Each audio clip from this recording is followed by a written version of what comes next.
There is no telling where this is. It's right there in your face, isn't it? It's somewhere they call Unity Bridge in Adamawa State. You know that area quite well. You know what's dazzling about this is, look at this, 3 levels of road right there. It is wonderful to look at. 3 levels. I mean, it's really beautiful. It was actually just commissioned, right? So it's an underpass and interchange put together. So that's why we're having all those layers, an underpass and an interchange put together. And plus an overhead. Yes, and an overhead as well. Recently commissioned by former President Olusegun Obasanjo to mark Governor Umar Fintiri's 5 years in office as governor of Adamawa State.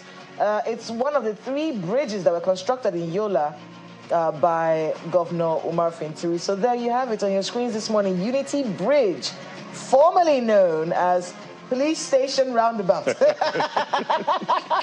Yeah, we can't call it that anymore. It's a little more intricate.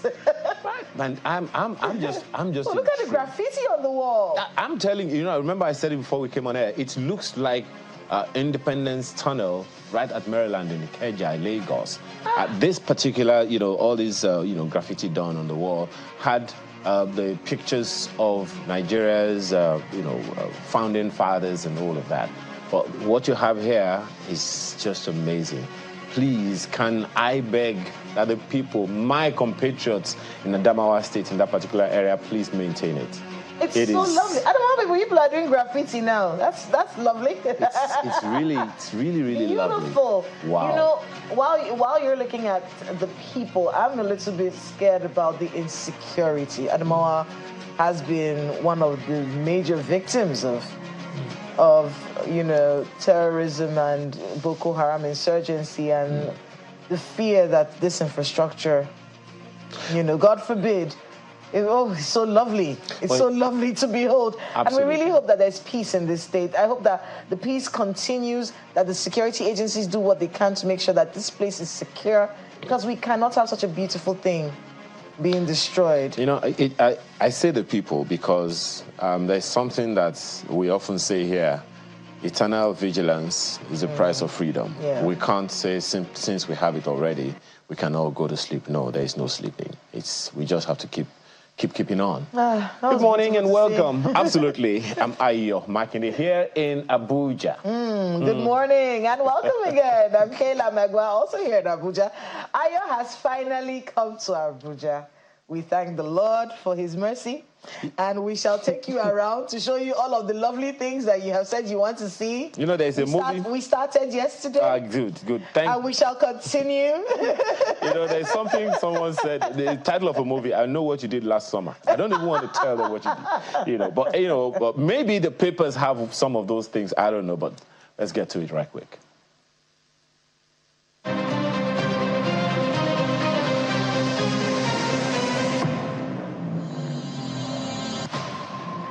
Let's begin a look at the papers this morning with the Nigerian Tribune, which leads with businesses can't grow at 30% interest rate. Dangote tells FG, government working with man on new roadmap to improve manufacturing. That's according to the Vice President Shetima. Find the details of that story on page 6 of the paper today. The same story you find on the front page of the Daily Trust newspaper. CBN's interest rate hike hindering growth, job creation, as ascribed to Dangote. Macroeconomic environment stifling manufacturing sector, as according to Man. FG hops on local content, made in Nigeria goods. Details on page 4 of the paper today. The Nigerian News Direct leads with the same story. Why FG must consider private investments as national assets. Says foreign investors will only come when local investors are thriving. As VP Shetima hops on local content. Details of that story you find on page 3 of the paper today. The Guardian newspaper leads with Orosai report, proposed mergers rattle MDAs, lobbying intensifies at National Assembly. Details of that story you find on page 6 of the paper this morning. The Daily Independent newspaper, revamping manufacturing sector. FG seeks policy framework from man for instant implementation. Demands prioritization of local content made in Nigeria goods. Approves withholding tax exemption for small businesses.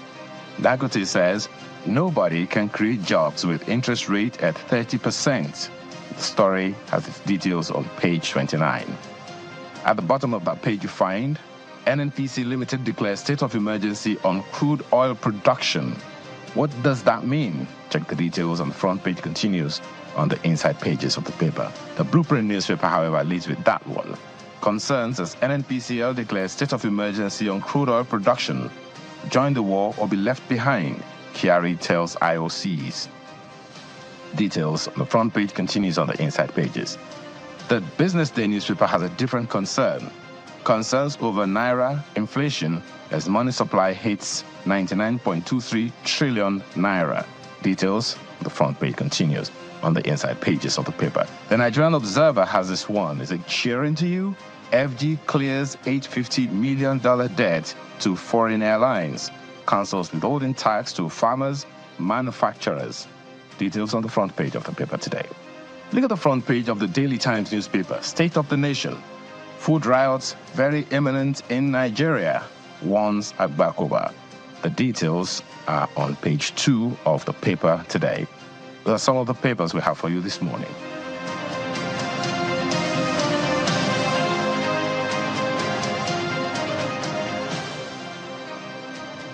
Indeed, quite a lot of things going on in the news this morning.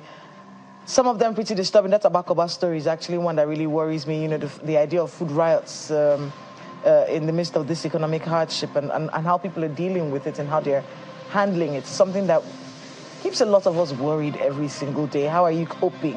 And if you're listening to us right now and you're really going through it right now, you're not alone. A lot of us out there, you don't despair. Don't despair. It's a difficult time, not a difficult life. And everything is going to get better. I want you to be able to talk about this story it's in business, but from the Daily Trust newspaper this morning, and it's Aliko Dangote. In fact, we were talking about this, I think we were talking about it yesterday. We said, if Dangote is complaining, where do we go? What do we do if Dangote is having issues? And it's about this CBN interest rate. The interest rate hike, he says, is hindering growth and job creation. From the Daily Trust newspaper. Microeconomic environment stifling the manufacturing sector, says the Manufacturers Association of Nigeria, and the federal government hopping on local content and made in Nigeria goods. But if you go to page 4 of the Daily Trust newspaper, you'll see where he's talking about this interest rate. He was at the villa when he said it. He was at the the banquet hall of the villa, where it was the 3-day summit organized by the Manufacturers Association of Nigeria. And remember, this is Forbes, Africa's richest man. It says, with the current interest rate regime, it will be difficult for the manufacturing industry to create jobs and grow and compete favorably. And this is, the last MPC meeting of the CBN, they had actually increased the monetary policy rate for the third straight time from 24.75% to 26.25%. The interest was decreased by 400 basis points to 22.75%. And, the thing is, with everything that is going on like this, I mean, we had a guest here on the program yesterday that was talking about the fact, we're talking about taxes, and he said, look, our tax system in Nigeria actually favors the wealthy, and actually we're taxing the poor. And then if you put all this burden on businesses, the key to pulling us out of the doldrums, pulling us out of the situation that we're in, is growing this manufacturing sector, creating an environment where small businesses can actually thrive, especially with the manufacturing sector. With all of the bottlenecks out there, no matter how much we try to boost our economic environment, if the manufacturing sector continues to suffer and they are unable to do what it is that they need to do to get us out of this problem, then we are, like I said yesterday, winking in the dark. We cannot continue like this. If there's it's not black or white. There has to be some sort of creative way that we can encourage manufacturers. If Aliko Dangote is complaining, the rest of us are in trouble. I think, if I dare put it this way, that I think he's just really drawing attention to the manufacturing sector in Nigeria. And if you look at the perspective that I think he's speaking from, it's, look, I'm not just the only one. I'm just one of several businessmen. And he's talking about the entire manufacturing sector. And don't forget that we often say And everyone who is anyone in the economy, any economist in Nigeria has spoken about. Look, one of the major ways to bring down the naira-dollar disparity is if Nigeria is a producing and exporting country nation. Yes. Now, if we have to export all the things that we need in country, there is no way the naira's value will improve. So that's what he's talking about. That look, if we're saying we're taxing the manufacturing sector so heavily, we tax their equipment that they bring into the country, we lay this kind of tax on them for the loans that they collect to produce in the country and produce enough to be able to export, then they will not be able to increase jobs. Don't forget that in the middle of all this taxation, we're still talking about increasing minimum wage. And that automatically increases the cost of production, which increases the cost of the products and the services, which might also make us susceptible to more importation, because there are those who believe that it's cheaper to import than it is to produce in Nigeria, and that it doesn't sound like a good thing. Kudos to Aliko Dangote for actually speaking up about this, because you know that's why I said it's important to hear the fact that he's talking about this. You know, if other people are not talking, then we would be able to say, oh, maybe it favors some people, doesn't favor others. But if he's speaking up, then that means there is an actual issue that needs to be addressed. I think I would say he's adding his voice to it. Don't forget, on this program, you and Chamberlain have had to host the DG of Man, Segun Ajayi Kadri, a number of times talking about this same thing. We need to make business easier for those who are doing business in the country. If we don't, we have a major issue on our hands. That's on the one hand. On the other hand is the employment that he's talking about. He said we can't create jobs. Not that we can't produce. We can produce, but we can't create jobs. And if we can't create jobs, then unemployment will remain. And even those who are on the jobs, they will work until God knows. And the unemployment might increase. Exactly. Because maybe people may have to cut down. Absolutely. Which the risk is also already been talked about. Now, I know that, you know, this paper, the New Telegraph, is not in the lineup of the papers you saw earlier. But I'm very concerned about what's on the front page. And it seems like it's only the New Telegraph that I have seen this morning that has this on its front page. That the Senate is considering stepping down, is considering the move to decriminalize non-use of NIN. Look at it right there on your front page. Senate steps up move to decriminalize non-use of the National Identity Number as Bill for Repeal, Reenactment of National Identity Management Commission 2024 passes second reading. Will it go to for public hearing? I'm waiting. And I want to understand. I hope, the first thing that came to my mind, Kayla, is let me hope that this has been sensationalized. I've not read the details. So let me just hope that somehow, maybe it's just a paper that is looking at it from this perspective. But if this happens to be true, then it makes nonsense of all the things that Nigerians had to go through in 2021, 2022, all in the name of, if you don't get your NIN, all of this is going to happen, all of that is going to happen. And the NIN was supposed to be used to fight insecurity. NIN was supposed to be used to de-emphasize, was that thing to depopularize, ransom collection. If you call with the number that has NIN on it, you can search out the fellows and all of those things. And now we are hearing this. Let Senate please come and explain. The leadership also has the same story, but it's on page 12 of the leadership newspaper. Let's be able to call out the names of the people who are behind this. So, leading the debate on the NIMC Repeal and Reenactment Bill 2024, it was sponsored by Senator Barao Jibrin, Kano North Senatorial District, and read by Senator Cyril Fasui, Ekiti North. Barao said the bill will remove the criminalization of the non-use of the NIN. So basically replacing criminal penalties with administrative enforcement measures to encourage compliance with NIN usage. So that's what this is all about. Want to encourage, so criminalizing does not encourage? Yes, according to them. Criminalizing something does not encourage. So we can just as well get rid of all of the criminal code. Well, replacing those criminal penalties with administrative enforcement measures. Okay, they believe that this will encourage compliance with the NIM. Can we do the same thing for armed robbers? I don't think pen so. pushers? I don't know. Administrative enforcement? I think they will be speaking more on this soon. So if you want to get the New Telegraph is on the front page, and also get the Leadership newspaper. It's on page 12 this morning. Before we make progress, let's quickly take you to Lagos. I know that my colleagues on the morning brief brought it to you, but let's just emphasize that thing again, because it's what I hear that the flood this morning in Lagos was horrendous. Well, Alakpere and Oroshoki areas of the state are currently seriously flooded. I know that the Commissioner for the Environment in Lagos has been going around trying to desilt and remove encumbrages in the way, or the flood paths and all of those things. But please, is there anything that can be done now? We know that these things happen. That someone was trying to describe, flash floods to me. I don't know whether or not this is a flash flood, but the things that it will have destroyed, it is something quite significant. We know that these rains are going to come. So how come they're here now? And this is also bringing that responsibility on subnationals. Yes, I mean, the Lagos State Governor is not doing too badly in that regard. But the truth is, we can't continue to do this every single year. It's embarrassing, and it's a sign of poor governance. That's what it is. It's a sign of poor governance. You cannot continue to year after year after year be dealing with floods. Flash floods, regular floods, things are destroyed.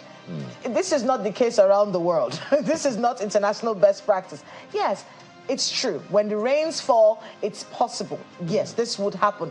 But it shouldn't be up to one where we're seeing destruction and things like that, So there's a lot that needs to be done. And state governors need to take this a little bit more seriously. Well, I know that you'll also say that if people have their own responsibilities, but that's also why we have government. We have government because people can be recalcitrant, so get it done. Okay, there are other issues to look at on the program this morning, so stay with us. We'll be right back.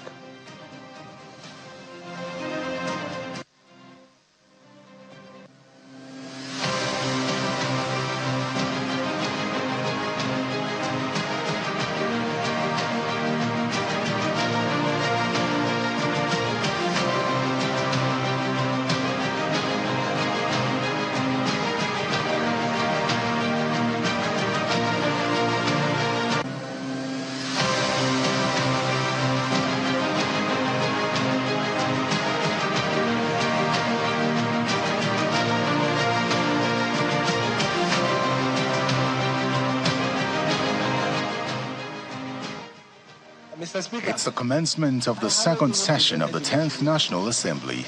Celebrate our achievement. The Deputy Speaker presides and presents an address on behalf of the Speaker, detailing the journey of the 10th House so far. Most distinguished colleagues, the House introduced 1,351 bills, the highest number in any first section since 1999. Matters of urgent importance are then raised, one of which is the suicide bombing in Gwoza, Borno State on Saturday, the 29th of June, which claimed over 30 lives. The 30 young men who lost their lives ranges between the ages of 35 downward, including teenagers and infants. The suicide bombers, after identifying their faces, it was discovered that they were recruited, they were drugged, they were brainwashed, and they were imported to come to Gwoza from somewhere to cause this issue. They came in uniform, what is normally called in the northern part of Nigeria anko. In their contributions, lawmakers prefer what they believe to be solutions. We can call on the president to sack all security political appointees. All political is 10 months. All of them have been in office for 10 months. Even if you are given a job, you have a probation of 10 months. If you're not living up to expectation, you don't get your confinement after 1 year. These young people that are unemployed can find solace and hope in being in one state, in a state police, a local government police arrangement. The issue of state police, sir, I will tell you for free, I will not vote for it. You know what the governors are doing, how they are cajoling, how they are manipulating the states. They are complaining they cannot pay 60,000 naira now for minimum wage. You want to go and add another branch of problem to them, and at the end of the day, you will arm them and then we'll have more sophisticated armed robbers in the country. The matter is referred to the Committee on National Security and Intelligence for further investigation. Alleged mismanagement of another matter that received the attention of Parliament is the alleged mismanagement of funds allocated for improved agriculture across the country. Cognizance of the need to investigate government agricultural interventions and funding allocated to departments, agencies, schemes, and programs outside the Federal Ministry of Agriculture and Food Security to ensure transparency, accountability, and effective resource utilization. The House also considered a motion urging the federal government to pay as much attention to the flooded sections of the East-West Road as it does to the coastal road. The federal government has prioritized the coastal road over the crucial East-West Road, which is very vital for the economic survival of our dear country.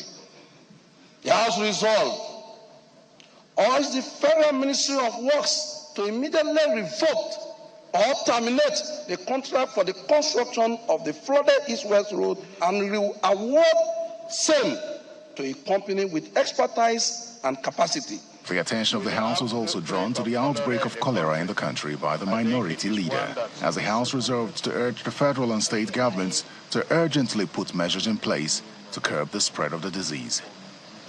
Terry Ikumi, Channels Television News.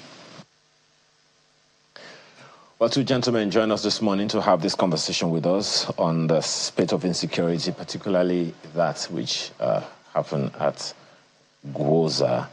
Honorable Ahmadu Jaha is here with us. He is federal constituency representative of Chibok, Damboa, and Gwoza. He's also a member of the House Committee on the Army. Thank you so much for joining us. Yeah.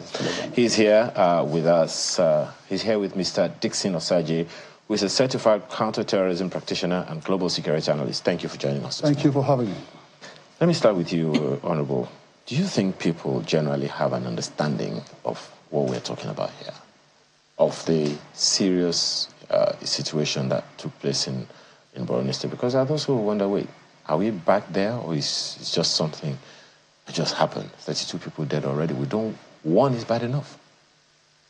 Yes, actually, I would want to understand that people have the understanding of what is happening. In fact, people were shocked when they heard what happened, because it's like we are going back to 10 years back.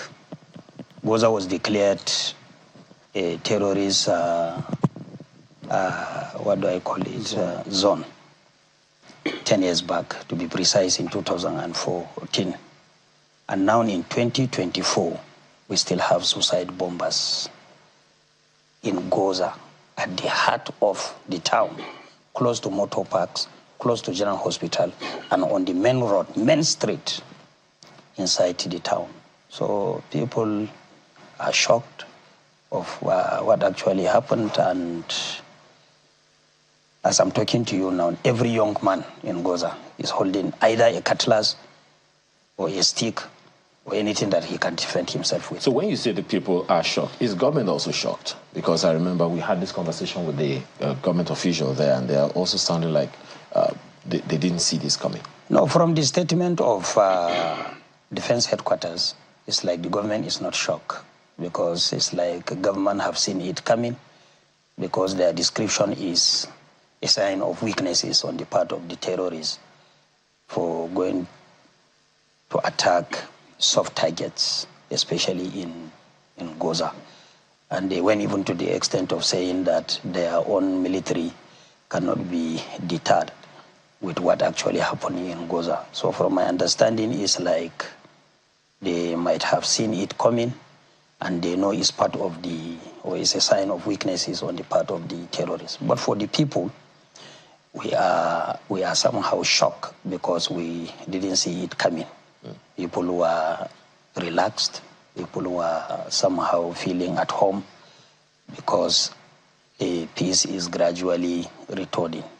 We did not record or notice or witness any form of attack, maybe for the past 2 or 3 years in Gwoza. There was nothing like attack of either villages or the main town. Unfortunately, this thing happened. Mr. Saji, what do you think here? Is it a resurgence, or is this just a one-off? I don't think it's a one-off. Fantastic question. Because we all believe that Boko Haram has been decimated. He likely said that the people of Gwoza were in shock when that incident transpired. But as a counter-terrorism practitioners, you don't, go to bed when an institution of Boko Haram, for example, being established about 13 years ago, you think they are gone. They're not gone. 2 weeks ago, Afghanistan put out a statement out there that the country is open as a safe haven for terrorists and those who seek to run from prosecution in their given nations. And I strongly believe that most of these guys who are going to Afghanistan to receive training are trying to also beef up. When I look around the happenings, the multi-dimensional security threats bedeviling Nigeria, looking at the banditry aspect, I strongly believe that most of these guys, kidnapping Nigerians for funds are trying to, build up their armaments, get more arms and surprise the Nigerian state. What happened if Gwoza is under the classification of surprise attack? And that is why our people must also be sensitized on terrorism awareness. Let them know that any day, any time, terrorists can strike again. One objective of terrorism is that you can't tell when they want to strike, the day they want to strike and time they want to strike. Sorry, Mr. Osaji, when you say surprise attack, it's a little befuddling. I continue to hold this placard on my heart that no one can tell me, nobody can tell me in this country, all over the world, this country can tell me that the Nigerian army or our security apparatus is so vulnerable that they will not know. I can't believe it. Because even the police, we hear reports all the time that whenever the police, Nigerian police, go out of Nigeria, they perform so exceptionally well. But then, so when I hear that this surprise attack happens, why don't we hear that they surprised the terrorists themselves, as opposed to this kind of thing, saying, this came to government as a surprise, it came to our military apparatus or our security apparatus as a surprise. I don't want to believe that. Let me make you believe. I truly understand your position, and that's a fantastic question. Now, I rightly told you that terrorist acts can happen any day, anytime, anywhere. And 70% of terrorist attack all over the world, going by the counterterrorism profiling, are successful. Why are they successful? Because you don't know the day, the time, and where they want to strike. Our military will not be everywhere. And that is where response mechanism comes to play when this incident occur or are successful. So we must also learn from what happened in the United States as well. And that is why I want our military to be on top alert. Because, Mr. Saji, just so we don't miss that point. How aware are you of the security situation in Gwoza itself? Well, for me, we all believe that security situation in Gwoza has returned to a state of peace under negative peace. Negative peace is a situation whereby you live in a state of little fear, not believing maybe something will happen. I'm asking that because there's a BBC report that talks about how the security apparatus in Gwoza, and you can tell me if I'm wrong. There's a BBC report that talks about how the security apparatus in Gwoza changed recently. Honorable Jaha is shaking his head because change for good or change for what? No, it changed in the sense that local communities like Gwoza and those Polka and Mandara. So in the little communities, there used to be military formations in those places that kept those communities safe. We heard from that BBC report that those little camps were closed down. This is true. No. It's not that little camps are closed down. And we still have camps in Pulka. We still have camps in Gwoza. The only place we don't have camp is Ngoshe and Kirawa and Isge. These are the only places we don't have camps. So you don't have camps in those places because the issue is that those terrorists came in, according to the reports we're getting from your state, Honorable Jaha, that those women came in from Mandara, from the Mandara Mountains and from Pulka, and were able to enter into that Gwoza. So my question really is, what is the security situation between that place, that mountain in Mandara, where we're hearing a lot of people say there is no military presence there at all? So what's the situation between there and Gwoza, which is where you're from? Very good. Mandara Mountain completely is under the occupation of Boko Haram members. Take it or leave it. In Nigeria? In Nigeria. And the Nigerian government I am from the mountain area. The Nigerian government is aware? Nigerian government is aware. The military is aware. The military is aware. Okay. The army is aware. In fact, let me tell you, as I'm speaking to you, Boko Haram is the one governing this Mandara Mountain, the whole of Mandara Mountain. Okay. Take it or leave it. Okay. In fact, they practice Sharia law. They went even to the extent of slaughtering women, particularly those that attempted to escape, men that attempted to escape, to come down to Gwoza. Sorry. So to tell you this... Just a second. Yes. You said the military is aware. They are aware. You are a member of the committee on the army. Yes. And the army is aware. Yes. Have they been informed? They were. Actually, when we went for an oversight function in Maiduguri, okay, we had a direct encounter with the theater commander, GOC, and other military generals on the presence of Boko Haram members in Mandara Mountain. They said they are doing the needful. In fact, they will even said that they are training their own military personnel that can walk on the top of the mountains. What I'm trying to say in a nutshell, from all indication, they don't have a ready-made and trained personnel that can operate at the top of the mountain. Okay. Unlike the mobile force that we have, that used to have their training on the same Mandara Mountain in the past. One, secondly, from my understanding, if they do have people that can go to that mountain and hold grounds, whenever they capture to that particular mountain, I know definitely they are going to disseminate Boko Haram. So when you heard DDMO say that these attacks are desperate attempts by these terrorist organizations to be relevant again and sort of destroy the progress or destroy the perception of the progress that the military has made against terrorists, how did that make you feel as someone from there? Is this and we also heard similar from the president where he said this is a one-off, this is an isolated incident, it's not the reality of this place, and of course promising that punishment will come to these people. What does that say to you vis-a-vis what you know, at least what you've experienced on the ground in Gwoza? Yes, President was right by saying that it's not the reality of Gwoza. Because even the suicide bombers, after identifying their faces, they are not from Borno, talk less of being from Gwoza. They are not from Gwoza, they are not from Borno. Because we know ourselves in Gwoza, and we know the type of tribal marks we have on our faces. The tribal marks on the faces of these terrorists, about 3 of them, because their faces were identified, they are not from Borno. So that is why I said we were surprised.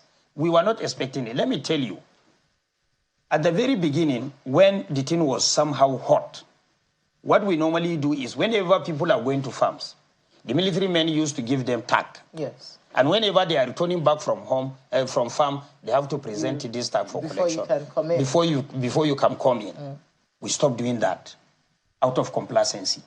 Secondly, there was a search. Whenever you are going out to the farm, they will search you whether you are carrying either food, condiments, or other related things to the Boko Haram members. It will be seized immediately because you don't have to use them in your farms. That, at the same time, if you are coming back from farm, you will be searched thoroughly.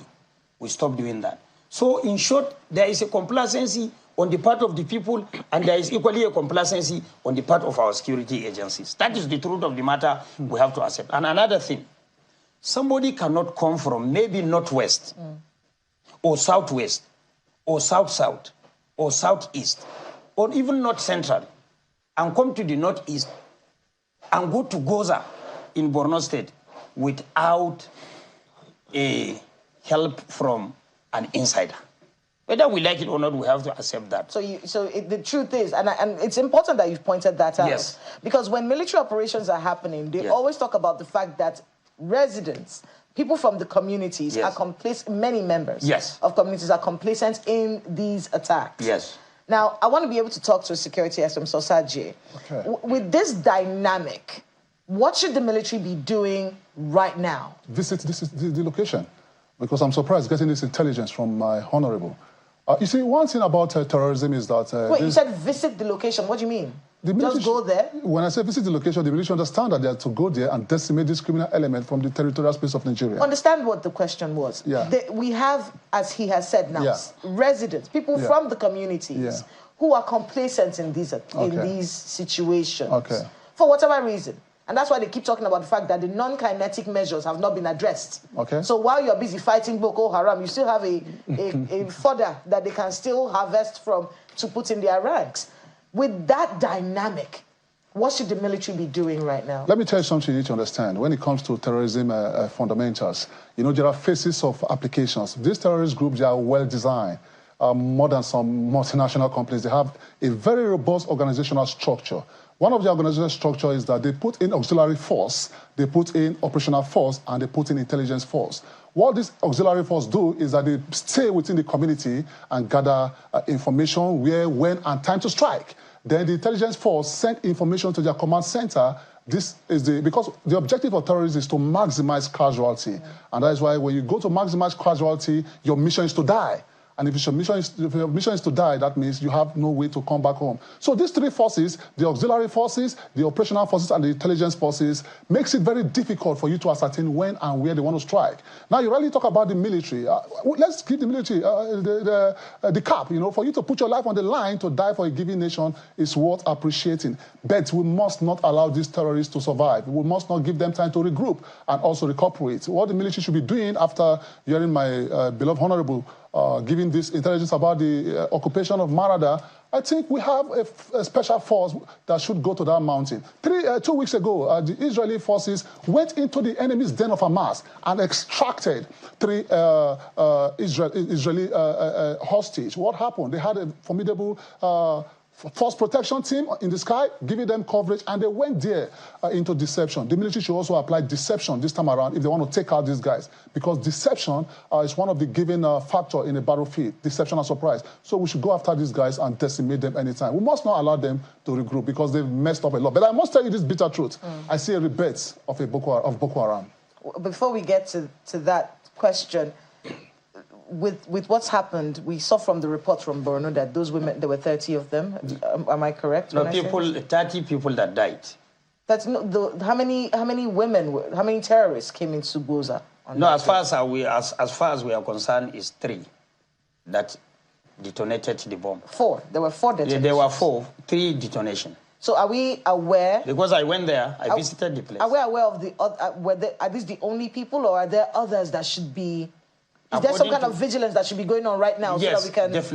definitely, because... Is there any idea of how many people we're dealing with here? Immediately after that incident, the military decided to put curfew immediately, so that everybody can go home, so that they will be doing door-to-door search to see if there is an alien or any other person that came in, so that they can identify him or her, 1. Secondly, the curfew continued until on Monday, when we visited the place together with the deputy governor, who is the acting governor of Borno State today, the senator representing the constituency, who happens to be from the same local government with me, Senator Alin Dume, and my humble self, and some stakeholders. We went to Gwoza to condole the families of the deceased. Then we lost 29 people. And later on yesterday, one of the victims passed out. So what I'm trying to say in a nutshell, there was a curfew, but the curfew has been relaxed now. But military men are taking measures on how to search people before going to farms, and whenever they are coming back, they will be searched thoroughly. It was because, yes, Governor Zulum isn't around, is he? Yes, he's in around, but he handed over to the deputy governor. He has traveled to Saudi. For, do we know? For Hajj. Okay. Yes. You know, one of the questions that I would like, when you say that the people were complacent, yes, what is it that the people should have done? You said at some point there were some measures they were, executing that they relaxed. Yes. Okay. The people should be very active because terrorists are very, very unpredictable. It leads me to the question that the endless question of local government administrations. There are those who would ask whether or not the local government system in these places where these attacks happened are as active as they should be. They didn't exist. Because I'm wondering if they indeed existed the way they should exist. Do you think this would have been actually, local government exists because the current chairman of the local government spent... Are they as active and well-funded as they should? Yes, very active. As I'm talking to you, the chairman was sworn in about 3 or 4 months back. He has succeeded in returning about 4 communities in Gwoza. to go back to their villages. The chairman is very, very active. Fortunately, the chairman was a staff of Ministry for Reconstruction, Rehabilitation, and Resettlement before he was appointed. So he has, before he was elected, he has the capacity and the experience to do all this. As I'm talking to you, local government system is in Gwoza, is working in Gwoza.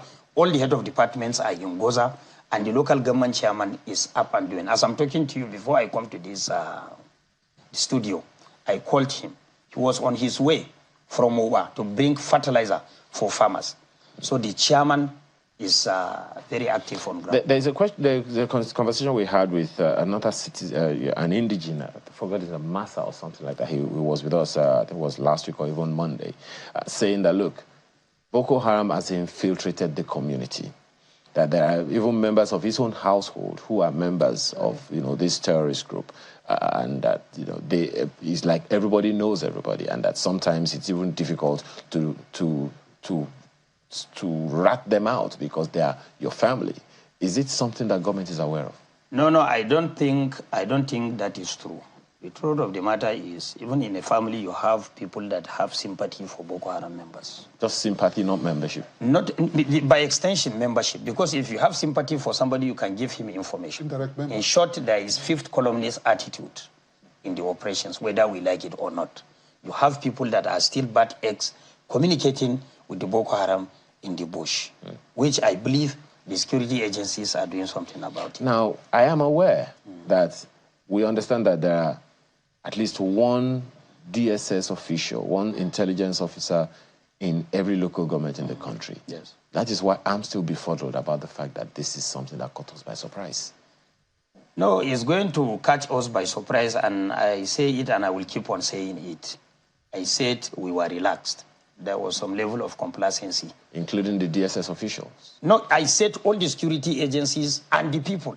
Because security is everybody's business. Whether you are a security agent or not, it's your own business.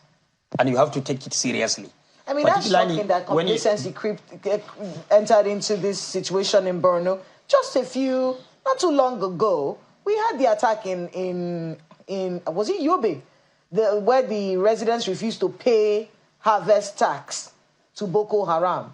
And that is something that we're dealing with at that time. How did that happen and then we're complacent just next door? You're not far from each other. That should have been some kind of pointer. We are about 200 miles away from Yobe. Gwoza is 200 miles away from Yobe. In Gwoza, we have 13 political wards, but only 4 political wards are not under the occupation of Boko Haram. Wow. And you say this, which counters what we keep hearing from the military and from the federal government, which is that there is no Nigerian territory that is under the control of Boko Haram. Are they lying when they say that? I don't know what you mean by territory. As far as space of land, even if it's a one step, if it is under the occupation of Boko Haram, can be described as ungovernable, and he is under the occupation of Boko Haram. So let me tell you, they're lying to us when they say that. Let me tell you, it's not that maybe their own understanding or definition of territory is different from my understanding as a politician of a territory. To the best of my knowledge, a territory is where a step that is not under your control is not under your control. So that particular area is called territory that is not under your control. For instance, in Gwoza, I have 13 political wards. Pulka is one of the political wards. In Pulka, is only Pulka area that is safe. But some part of the ward is not safe, which is Oko. Nobody can venture into that because you will end up being in the hands of terrorists. In Gwoza, we have 2 wards at the center. Blabling, Gwoza Wakane, and Hausari Gadamayo. This one, they are safe. Even though some part of them are equally not safe. Another thing, nobody can venture 5 kilometers away from this place alone without security agent that can survive it. Another thing, I have Guduvnagadio Guduvuwewa. It's completely under the occupation of Boko Haram. You can quote me anywhere. Kurana Basangoshe Sama, completely under the occupation of Boko Haram. Chikideju Adekohum, completely under the occupation of Boko Haram. Gavaga Palawa, completely under the occupation of Boko Haram. Wala Warvedure, only Warabe. which has about 4 or 5 political units that is not under the occupation of Boko Haram, but substantially like 75% of the world is still under the occupation of Boko Haram. So in my analysis, if you have 13 political wards and only 4 or 5 political wards are accessible, that particular local government is under the occupation of Boko Haram because substantial part of it is still ungovernable, does not have security presence, and is under the occupation of Boko Haram. And elections still hold there? No, we conducted our election in IDP camps in Pulka and Gwoza. Okay. We'll take a short break for some messages and we'll be right back. Thank you.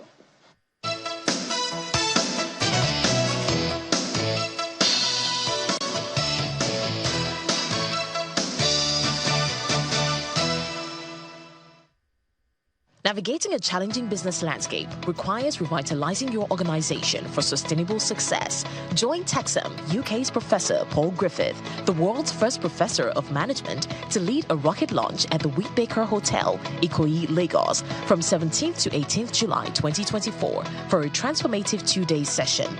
This immersive Texam program, priced at 3,412,500 Naira after a discount, empowers senior executives with actionable insights for profitable growth. Leveraging interactive games, group discussions, and role play, Texam's proven methodology will elevate your strategic decision-making skills. Don't miss this opportunity to inspire competitive advantage and thrive sustainably amid economic uncertainty. Register now at www.texam.co.uk or call +44 7425 883 791 or exec@texam.co.uk. Texam. Insights that inspire, actions that change the world.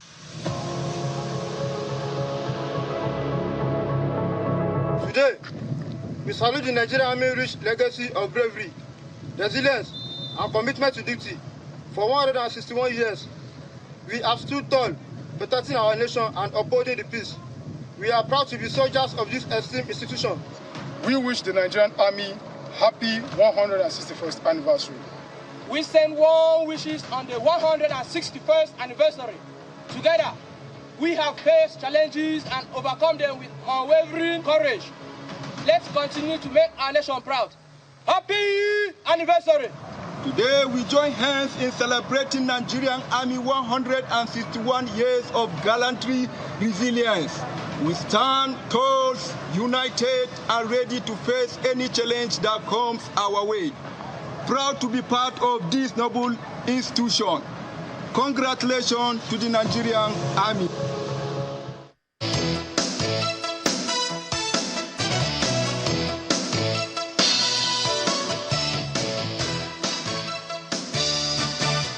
Thank you so much for staying with us. Well, quickly, Honorable, let me come to you. I wanted to take a question with Mr. Saji, but just, from this message that we have more than 100 years of military gallantry, and the congratulation is coming from the front lines, and we're talking about a front line here. One of the questions that arises in my mind is, do we have enough motivation for the men on the field? And I'm not just talking about money or welfare now.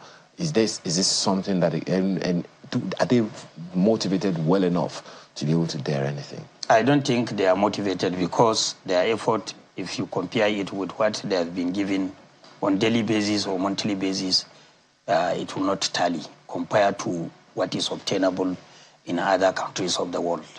For instance, if soldiers are going to peacekeeping, soldiers went even to the extent of lobbying to go for peacekeeping because they know there they are stimulated, they have equipment to do the war, they have equipment to fulfill their own ambition as military men. In Nigeria, it may interest you to know that an allowance is collected by somebody in the field, in the battlefield, is 1,500 Naira daily. In other words, he is working for 62 Naira 50 kobo in every hour.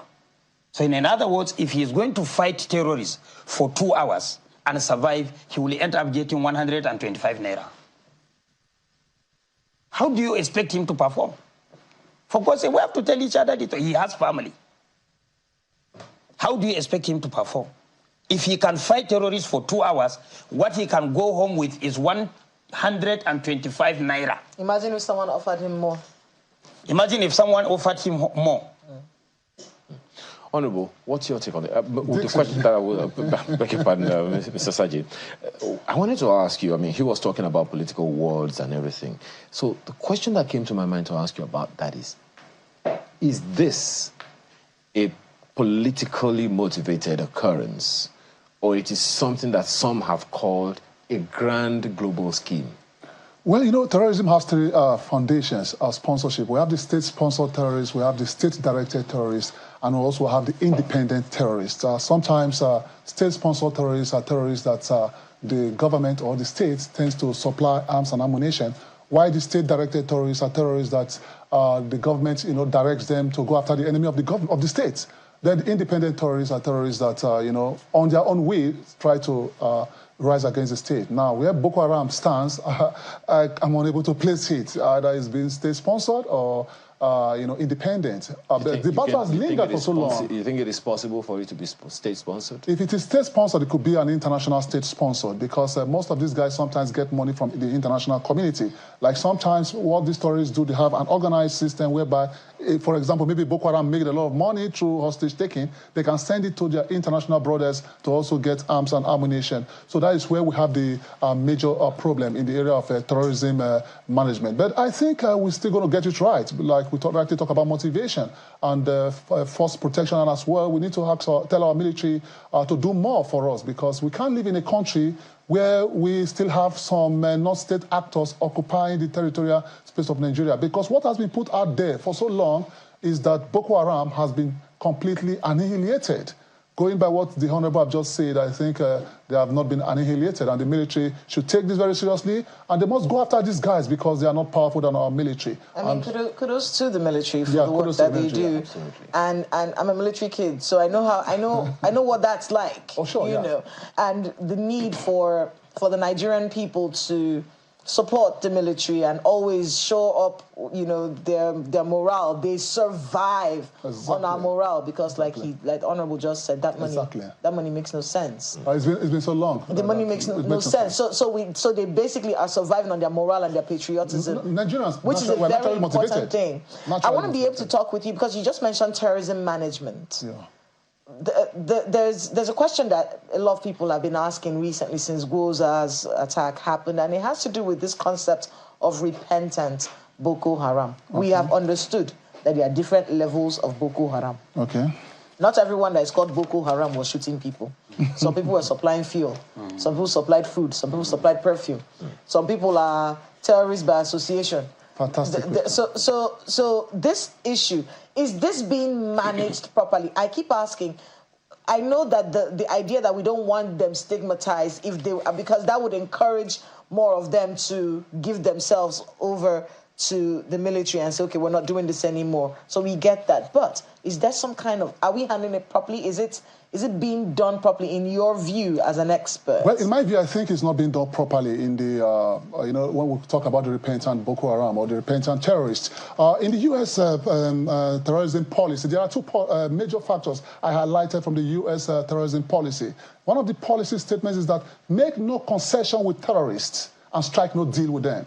That is, make no concession with bandits, strike no deal with bandits. Here in our country, we see some of our leaders, you know, striking deals with bandits, taking pictures with bandits. One of the strongest policy in the U.S. policy, terrorism management, is that bring every terrorist to justice. Now in our country, we don't bring them to justice. We pardon those who kill our soldiers. We pardon those who kill our officers. They are your brothers, they are your sisters. They are my brothers and my sisters. So when you pardon some people on this hand and they are killing our troops on this other hand, that tells you we've messed up with terrorism management. And I will strongly advise that that word, repentant terrorists, should be eliminated from our space. I don't want to hear about it, and we should not bring that to public hearing, because when you kill or take a life, you must be brought to justice. And that is why you see the US and other countries, they are striving in the area of terrorism management, because they don't strike deal. Here we strike deal. They don't pardon these guys, here we pardon. So if we bring them to justice and if we don't strike deal with them, I tell you, and we have consequence management as well, because one of the major factors or the major problem we have is consequence management. Who are the sponsors of Boko Haram? Some time ago, United Arab Emirates intelligence gathering gave us some list of people who were sponsoring Boko Haram. Where are they right now? Are they in cell? Are they in prison? Have they been prosecuted? So if you don't bring these guys to justice, terrorism will strive, and it will keep on striving. Honorable Jaha. Yes. Same question. What do you make of this? Because you are the one there. When they are repentant, when they are done with them, they bring them back into your community. You see, in every fora, I reserve my comment as far as the issue of repentant Boko Haram is concerned. I hold the same position with him. And whenever I want to talk about it, it may be contrary to the expectation of some people, but as a representative of people, I know what my people want, and I stand by it. That is the truth. What do they want? Very good. My people want peace, and they know there is a price for that. And what's that price? The price is, whether we like it or not, we have to face the reality. Security must be everybody's business. Leading me to the question of how involved the governors in the Northeast are about this. I know that they have held quite a number of Northeast security summits. Yes. And my governor is the chairman of the Northeast Governors Forum. And here we are. And they are doing their best. Let me tell you. Is there something else they could have done? To the best of my knowledge, what they are doing is the best. The best in the sense that they are doing what can bring peace, particularly in Borno State and Yobe State. Can we expect the governors collectively to surprise the terrorists too, as they surprised us? No, I don't think they have to do that, because I don't think it's part of their job description. Really? Governors are only augmenting the effort of the federal government, because security is in an exclusive list, exclusive legislative list of the federal government. So what does the governor do with the security votes that they collect? They recruit civilian JTF, they support the vigilante, they support the hunters, because they are the one helping the military on ground to succeed. Is that to say that that strategy is not working? It's working. It's working. What I'm telling you, what happened in Gwoza is a peculiar case. As I'm talking to you now, every young man in Gwoza is holding a stick. How are we to be sure, Honorable, that this surprise is not going to happen again? This is why we are telling our people, especially when we went there on Monday, we told our people to be resilient, to be vigilant, and to go back to our system of securing our local government in the past by searching, putting surveillances, putting vigilance on anybody that is coming to our local government. And you also said earlier that, you know, the military has been doing some things, and then here we are now. Is there, what would you be suggesting to them? Because surprise or no surprise, some people have died. Yes. Some fathers have lost. Yes. Some children have lost their fathers. Yes. Some children have lost their mothers and all of that. So how do we ensure that this surprise is not a series? As far as I'm concerned, is when we had a discussion with the military, they are going back to what they have been doing in the past. One, by providing tallies or tiles, or token for anybody that is going to farm. And whenever you are coming back, you have to bring it back. And it's going to be different colors. One. Secondly, the stop and search must be continued. In other words, anybody that is coming to the town must be searched thoroughly, regardless of who you are, before you go into the town. And we inform our people to be vigilant. Vigilant in the sense that let them identify any person they feel or they believe is not from Gwoza. Let them report him immediately, because we know ourselves. If we are sitting here like this, if you are from Gwoza, I will be able to tell you that you are from Gwoza, because we know ourselves. Well, so it's a surprise to us. Okay. It's a surprise. So, Saji, yeah, you agree with him? Fantastic question. You see, combating terrorism is not military-centric. Most people just think it's all about the military, it's all about the security. No, there are two-way coin in counter-insurgency, the military-centric approach and the population-centric approach, which has to deal with the politicians, which has to do with our leaders, political will. Because if we leave it to the military will fight till eternity, and that is the truth. And you talked about the conferences and the talks they've been having. Good one. That's another methodology to mitigate terrorism. But how do we get rid of these people? We need to start looking at the society. We need to start looking at social contract as well, because most of these guys, how do they get their fighters from? That's where we talk about employment methodology, because they capitalize on the vulnerable Nigerians. Like the lady that carried out that suicide bombing, I can tell that maybe perhaps she's highly vulnerable, because most times we think they have to brainwash. Some of them are not being brainwashed. Well, it's a long, I mean, you said it already. It's something that we just have to keep our eyes on. Now, 3 years after you said, Honorable, and then we're having this surprise attack. Yes. I just hope, I want to hear the news that the military also surprised them. No, we should surprise them. You're correct. That's been happening as well. Honorable, the only thing I will suggest we should surprise them with is let us resort to recruitment of mercenaries to come and clear the Mandara Mountain. Well, you're a member of the House Committee on the Army. Maybe they will listen to that suggestion in one of your meetings. Thank you so much for your time this morning. Honorable Ahmadu Jaha, representative of the Chibok, Damboa, and Gwoza Federal Constituency, also a member of the House Committee on the Army, as well as Mr. Dixon Osagie, certified counter-terrorism practitioner and global security analyst. Thank you, gentlemen, for your time. Thank you so much for your time. Thank you. Up next is Business Morning on Sunrise Daily. Stay with us.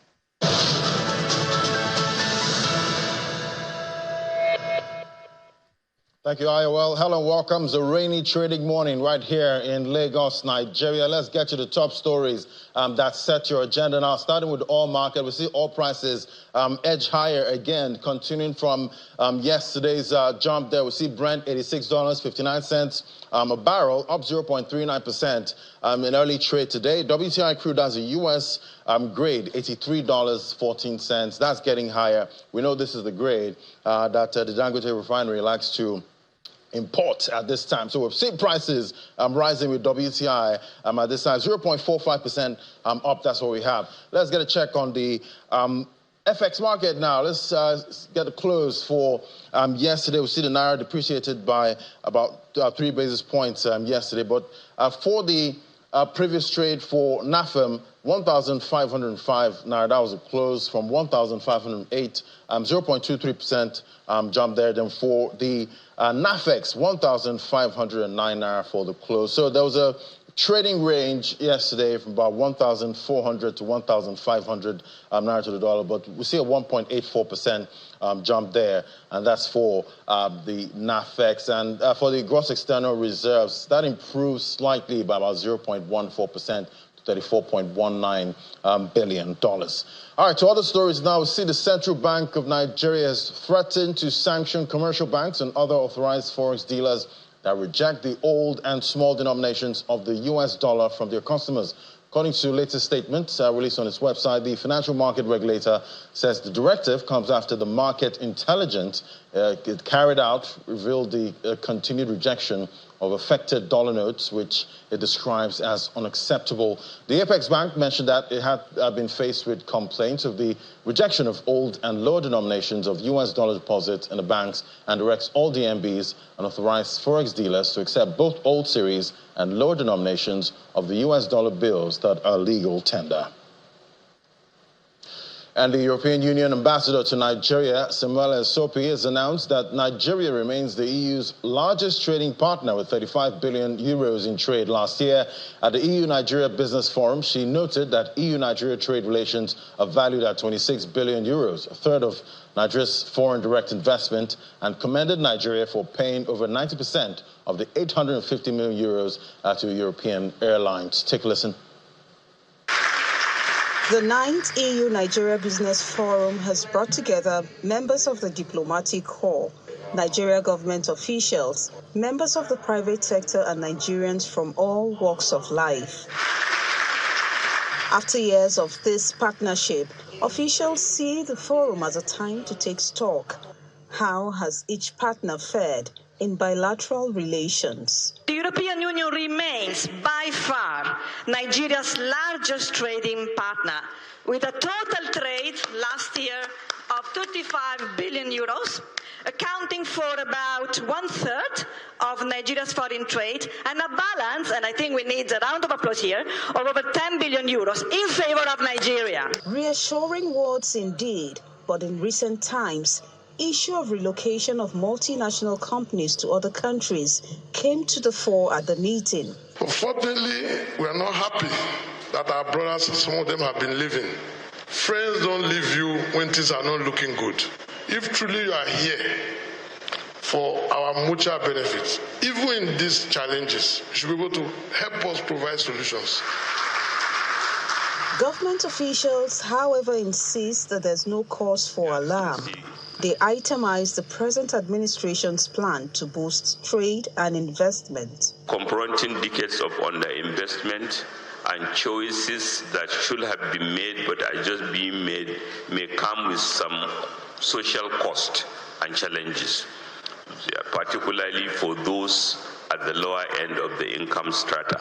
And that's why we have instituted, and we are gratified by the support we are receiving from development partners in measures to be able to compensate for those challenges and include those who are otherwise hurt by the reforms we are undertaking. The EU-Nigeria Business Forum plans to open up dialogue between the public and the private sector, as well as highlight the role of government towards achieving inclusive development. This is just as the European Union promises to invest in the nation's health, agricultural and digital space in the days ahead. Sarah Chimugu, Channels Television News.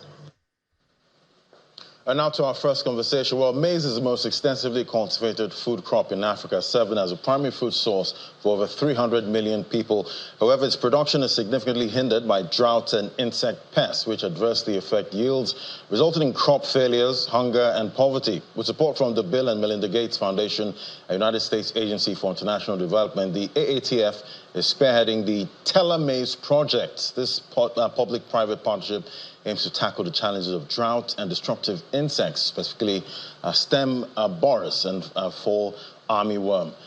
Let's discuss the prospects for this maize variant. Now, joining us for this conversation is Mr. Tunde Banjoko, is MD Banjoko Farms. Join me right here in the studio. Thank you, great to have you. Good morning. Thank you. Thank you for having me. So, yeah, quite a lot happening with maize. And we see this Maize variant now, see a lot of controversy on this. But let's look at the countries that have adopted Maize at this time. Some of the African countries, mostly Ethiopia, Kenya, Mozambique, Nigeria, South Africa, Tanzania. These countries have adopted this Maize at this point. But we've been hearing talks about, has enough research been done, about this? It's supposed to be something that was created in a lab, so there might be some risk, health risk, risk to the environment. Yeah. Talk to us about Maize. Is it the savior they claim it should be? I think we should look at it from this perspective. There are problems, and then we are trying to bring solutions to those problems. Right. Like you rightly said, we don't have enough. And then we are also battling. If you look at some of the countries mentioned, you see that they are having drought issues. So, and this stuff has actually been on for about 10 years. So Maize is not just coming on board. They started with the Wema maize, which is the water, one that you want maize that are drought tolerant. So that's why we have countries like Mozambique, Kenya, Ethiopia, Uganda leading. And sometimes around 2019, Nigeria joined the conversation, actually, to also join in the test run. 2021 was when we joined the Maize game because climate change became real to everybody. And then since 2021, we've been involved in the research. So it's not just a government thing, like you rightly mentioned, it's a public-private partnership arrangement. Right. But I think where the issue is, like you rightly said, I think the gap has been in the communication. That's one. You started it in 2019. How much of awareness do we have? The communication to the public, because you can't just take away what we've known all year round for years. So people are still averse to it. But we are trying to solve a problem of we need something that will drought tolerant, disease resistant, and then we can have better yield. Because this has been proven to have about minimum of 8 tons per hectare. Now we are doing about 2 to 3 tons per hectare. Right. So it's more like, is it going to be the silver bullet? No. But I think the communication has been the issue. Then I think there's an issue of trust. Because most of our institutions, can we really trust them? Because we know most of them to compromise on quality and on standard. So I think that's why a lot of people are still struggling to accept this teller maize. Right. Because we are not sure, are we sure nothing has been compromised in the process? We have the Nigerian Department. Because if we're trying to solve a problem, hope we're not creating a big Another problem. one. So we all agree that there's a problem. We all agreed we need to prove solutions to the problem. But now the solutions that have been provided, we don't really trust the people that brought it. I think that's where the bulk of the issue is. Right. Because we established a department on biotechnology. We have those for biosafety.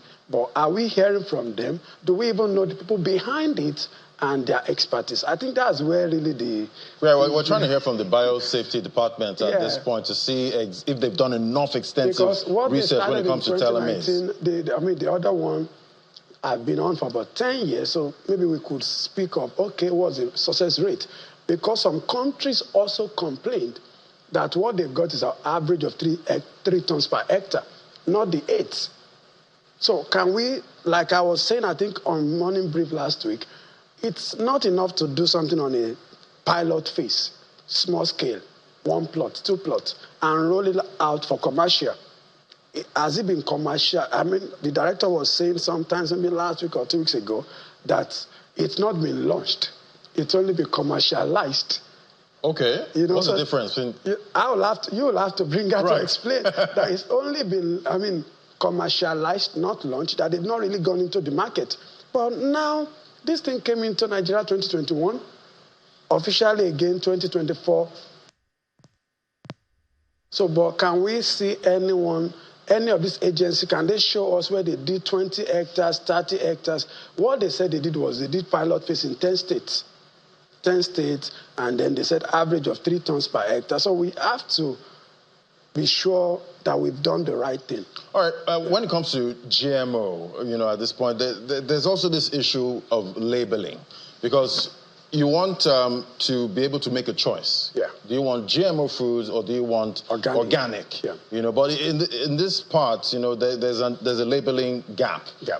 At this point, so you just take whatever you see in the market. You don't know what the origin. At this point. So talk to me about how this is impacting consumers. At this point, because you don't know which one you're getting. At this point, and the labeling gap. For now, the labeling gap, because when you look at the work they've done so far, they've involved NAFDAC, they've involved the Standard Organization of Nigeria, Quarantine Service. Those are some of the institutions that are involved with this responsibility. So we should be talking to them that, how far with the labeling? Are you enforcing it to be sure that I'm not forced? Because I think it should be an open market, if you ask me. I should have the choice to either go for this or go for the other one. Because we're also talking about the economy of it. That because they can't be replanted like the regular one, like the conventional maize. You have to keep buying your seedlings. So people are also concerned about the economy of it, that what if I can't buy it? What if I need the regular one? So we have to talk to NAFDAC, talk to SUN, and other people to just be sure they are all doing what they should be doing. All right, so in your opinion, where do you think teller maize was developed? I think it's in Nigeria, because it was not just for Nigerian market, but Nigeria participated in the development. You understand? Because Nigerian Institute of Agric Research was involved in Zaire. Our, biotechnology department was involved. Of course, like you said, Melinda Gates Foundation. And it's not only Nigeria, it's an African thing. Right. And South Africa has even been using it for some time now. And I think so this is in Africa because these countries have drought issues. They have drought issues, but because we don't have drought issues, it's not looking like what we don't have drought issues. We don't have, but the issues we have also, climate change is global. Right. So I think that's why Nigeria also came on board, because climate change is global. Then we also, even though drought is not one of our own issues, but we are struggling with armyworm as well. We are also struggling with, the insects. You see people investing so much, and we're also still struggling with the output per hectare. Because I'm wondering if it's so good, the insects don't want it. Yeah. That's the teller maize. Yeah. They don't want to eat it. No. But we're going to eat it. One thing with GMO is the fact that it's targeted. It was brought to address a particular issue, which is the fact that it will address 3 things. 1, droughts. It will address the issue of insects, and it will also bring better yield.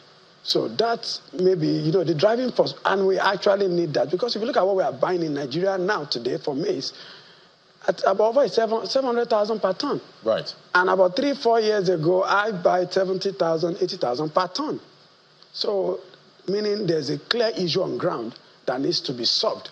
But I think the way we now solve it is what we should now. How much of maize goes into production of feed for? Almost 70%, about more. So goes into feed. Livestock will also have to. No. So we can't. Livestock will have to consume it, and then of course it ends up in our stomach. So quite interesting. But how are you seeing adoption? How are you seeing adoption? Are farmers, Nigerian farmers, are they embracing? No. I don't think so, because people are natural. Like I said, the economy of it, which is if I buy from you now, when I harvest in August and I choose to replant, I still have to come back to buy from you. I can't, like the normal convention, people just take from their harvest, store for the next planting season. But now I have to keep coming back to you if I want to have the same result. Because even if I choose to plant it directly without coming to you, I'm not going to have the same results. So if I want my result to be consistent, I have to keep coming back to you. So that's one of the areas people are concerned about, that give me a choice. Give me a choice. Let me choose to buy. Let me choose not to buy. But with Teller maize and any GMOs, you have to keep coming back. So do you think the target right now is just maize? Are they going to move to other No, foods? we have cotton already. There's cotton, there's cowpea beans. So it's not just only maize. I think people are just talking about that. Maybe that's the one they've been hearing. We have, GMO cottons in Nigeria now. We have cowpea as well, at least those two. But that of maize, because maize cuts across a lot of industries. Right. And then if you look at even when we're talking about the issue of Russia, Ukraine, maize was also one of the core things. Not just, was this other crop that we were dealing with the other time. So, but maize was one of the core products that we needed at that time. So people are concerned about the source and the sustainability. Because I've noticed, sometime that, because there used to be a time corn had season. Yeah. So when it was a season, you see the sellers, the side of the roads, roasting corn, boiling corn, for the public. But now they're there constantly. I don't know if you've noticed that. They are there, not constantly though. Because I see corn all season. You see it more often though, but not all year round. Not all year round. Not all year round. But I think why we might have that little progress is because people are doing a bit of irrigation now. So people are doing a bit of irrigation. And some of them are also now even roasting, the other one, not just the so are some of our sellers, are they roasting Teller maize at this point? I'm not sure they can afford it. They can afford it. I'm not sure. So there's also a cost. But I think we should just, as a country, let's look at the whole system. Right. We have a problem. We want to resolve it. Is Teller maize the only solution? Is importing the solution? Or I think we should look inward and see how we can empower our farmers. Actually, there's a set of farmers that have been neglected in Nigeria, the medium-scale farmers. So we are either bringing policies to say, driving smallholder farmers 1 hectare, 1 acre all the time. And then they're not producing enough because they don't have the capacity to produce enough.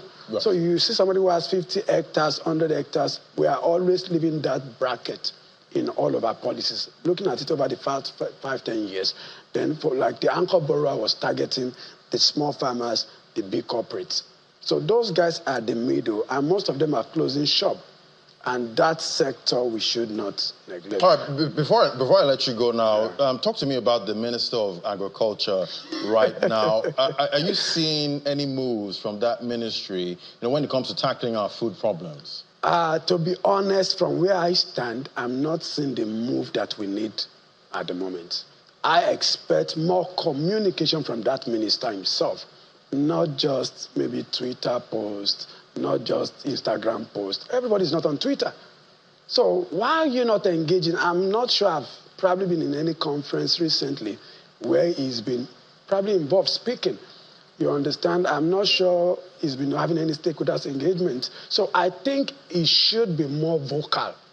It's not enough to have good intentions. Recently, I heard that he has good intention.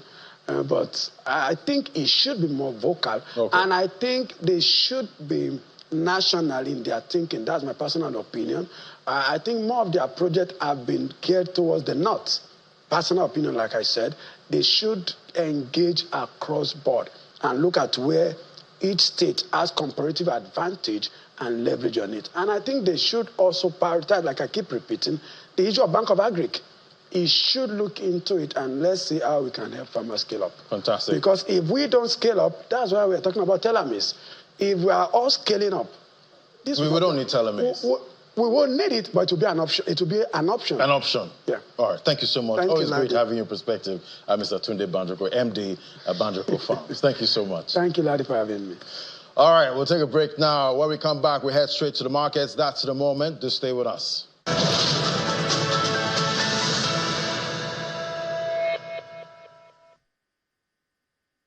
Navigating a challenging business landscape requires revitalizing your organization for sustainable success. Join Texam, UK's Professor Paul Griffith, the world's first professor of management, to lead a rocket launch at the Wheatbaker Hotel, Ikoyi, Lagos, from 17th to 18th July 2024 for a transformative 2-day session. This immersive Texam program, priced at 3,412,500 Naira after a discount, empowers senior executives with actionable insights for profitable growth. Leveraging interactive games, group discussions, and role play, Texam's proven methodology will elevate your strategic decision-making skills. Don't miss this opportunity to inspire competitive advantage and thrive sustainably amid economic uncertainty. Register now at www.texam.co.uk or call +44 7425 883 791 or exec@texam.co.uk. Texam. Insights that inspire, actions that change the world.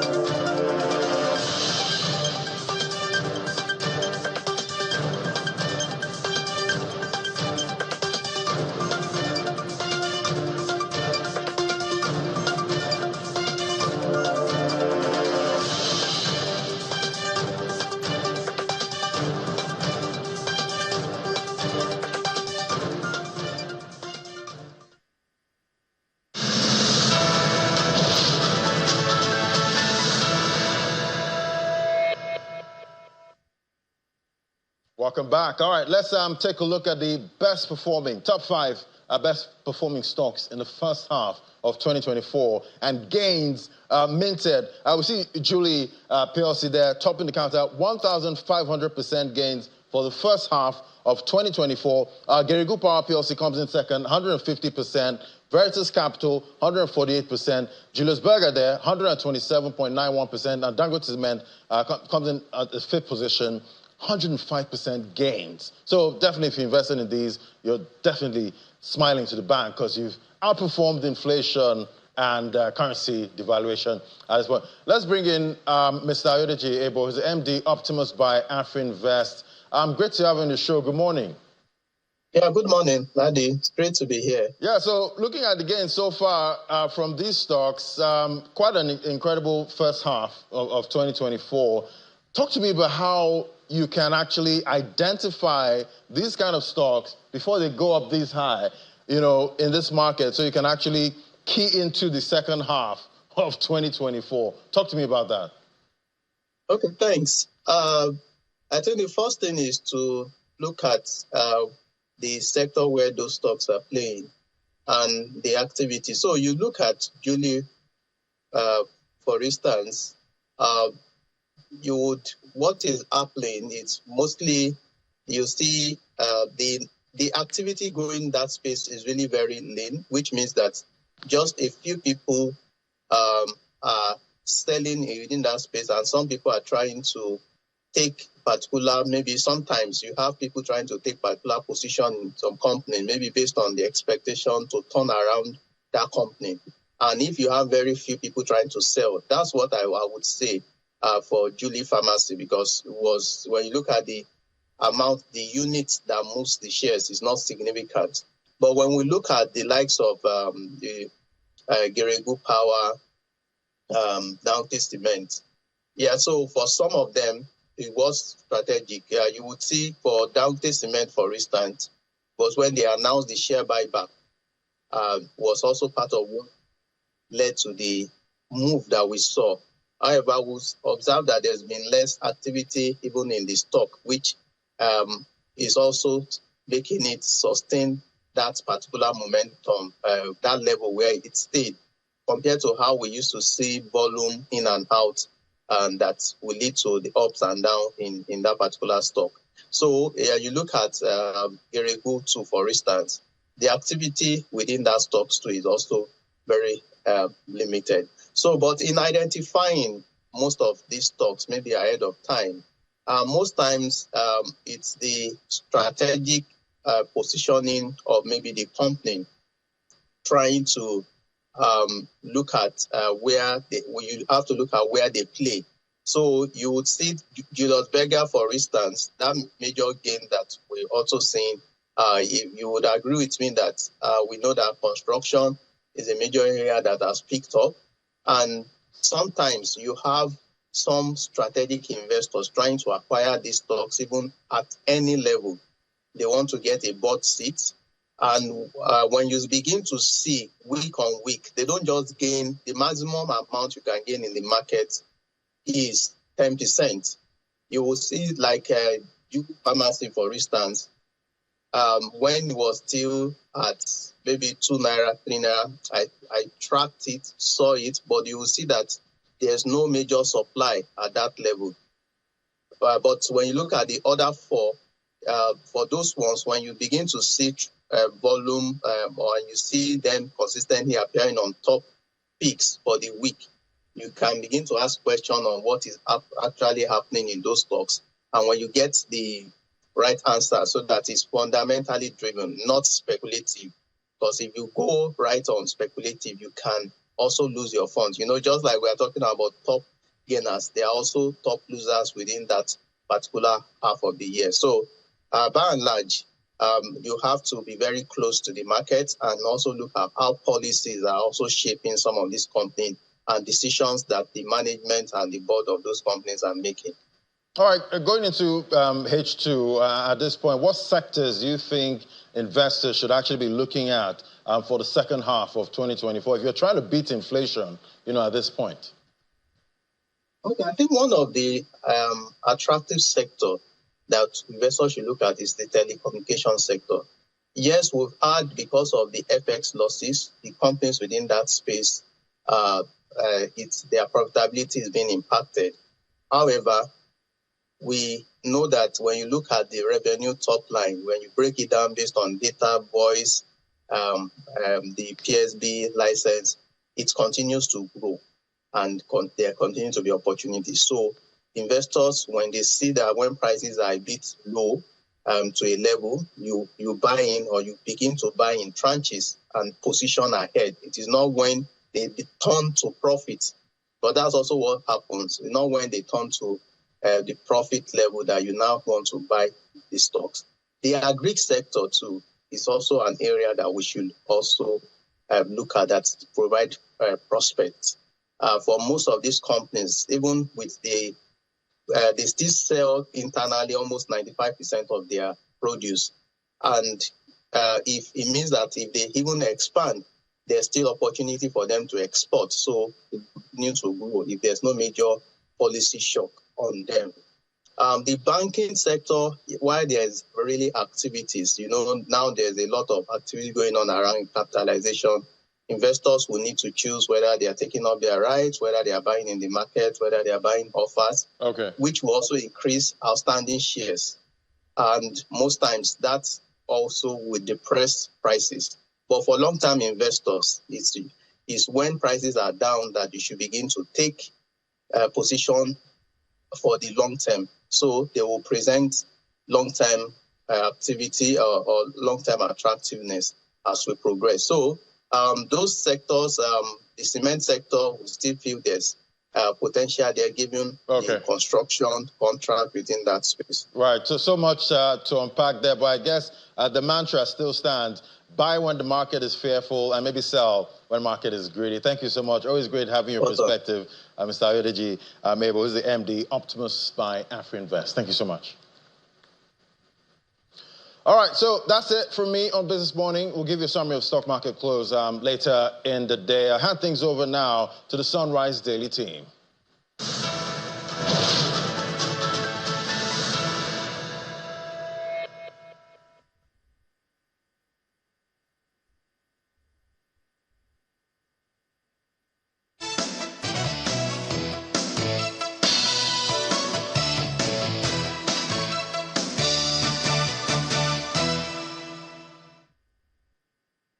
Breaking news. Again with the latest Russia's invasion of Ukraine. Developing stories.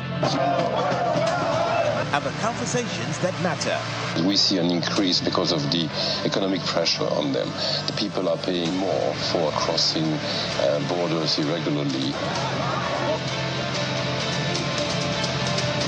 Get a glimpse of the world around you on The World Today. Weekdays at this time.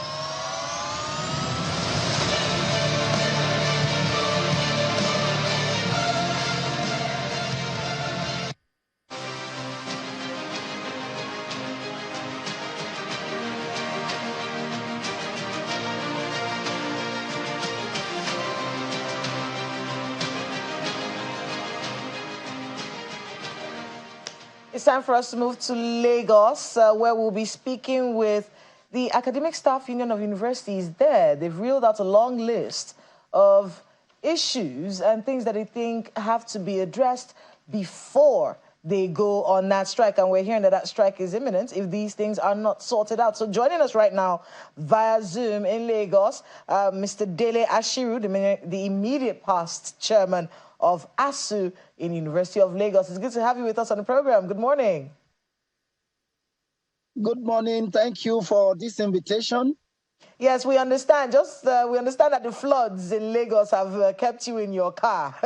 And we have to join you via Zoom in your car. Sorry about that, and all the best to everyone who's going through the same thing.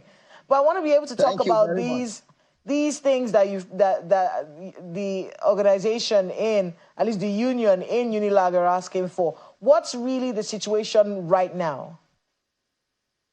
Well, the situation is that the federal government is still paying lip service to the development of tertiary, especially university education in Nigeria. Over the years, we have engaged government in quite a number of issues since 2009. And up till today, 15 years after, all of those issues have remained unresolved in spite of all the strikes, all the memorandum of understanding, memorandum of action, and including the last strike action we had in 2022. So today we are mobilizing not only in Unilag, across the country, all our branches, to tell Nigerians and our students, critical stakeholders, that government is once again pushing our union to going on another round of industrial action. And because our union knows the implication of constantly going on strike on the university system, this time around, we are trying to see whether Nigerians can prevail on the Tinubu-led federal government to do what is right in our university system so that we don't witness another crisis. I want to be able to take a look at the list of demands. I think we have a slide for that. Just so we can take a look at some of the things that you're asking, or at least your union is asking for at this particular time. I think we're going to have that up on the screen in a bit.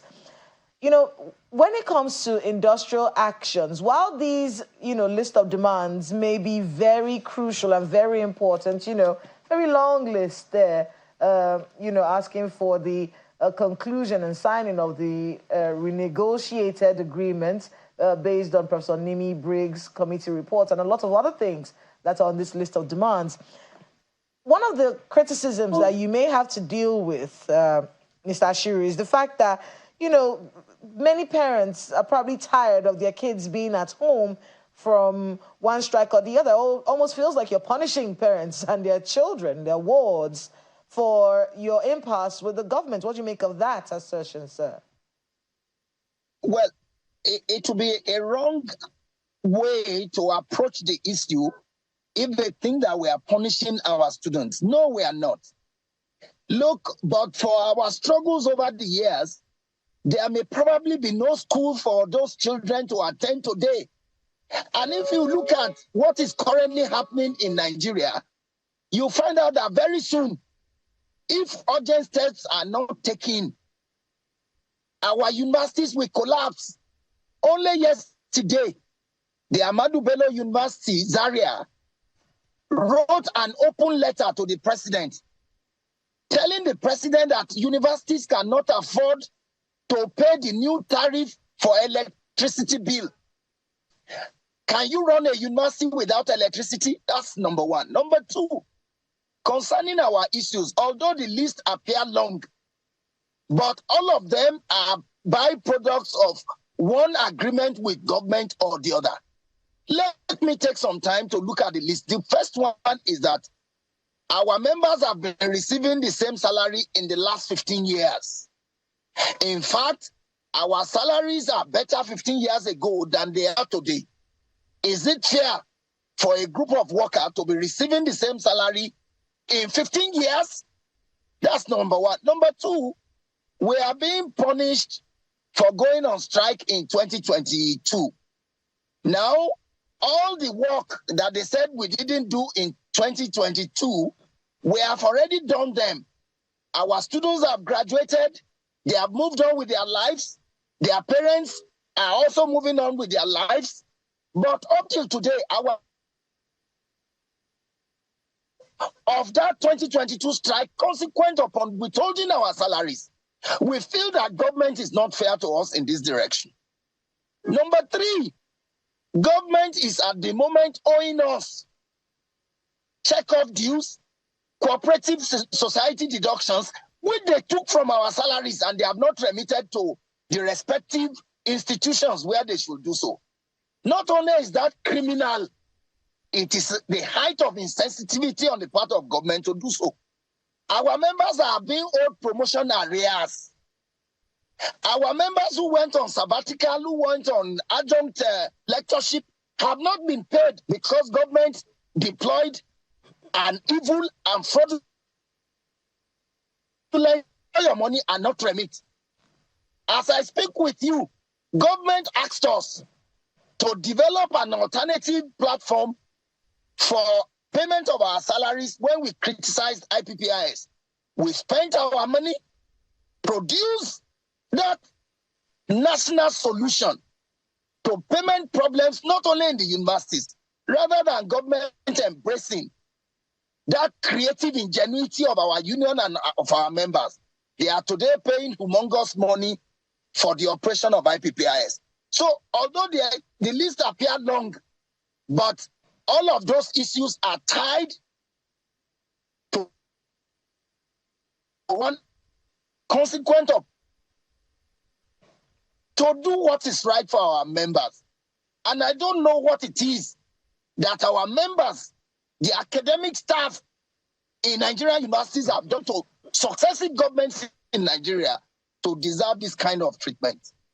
Mr. Ashiru, let's take a look at the demands 7, 8, and 9, because it does feel a lot like the demands from 1 to 6 have to do with monies, you're being owed, monies you feel you should be paid, and we'll get to that shortly. But you talked about the funding for the revitalization in number 7, funding for the revitalization of public universities as partly captured in the 2023 federal government budget. Partly captured? Yeah, so the immediate stoppage of the proliferation of universities by the federal and state governments and the deployment of the University Transparency and Accountability Solution, UTAS, instead of IPPIS. Now, these 7 to 9 do seem like things that a lot of people will back you on. But from 1 to 6 does feel a lot like we're looking at monies that you're being owed. Do you still hold the thought that it's fair, in your view, to demand these things and keep children at home at this time? For goodness sake, is it right for government to be owing us? Is it right for God to deduct our money and not remit? Is it fair that we have been our salaries are the lowest if you consider the West African average?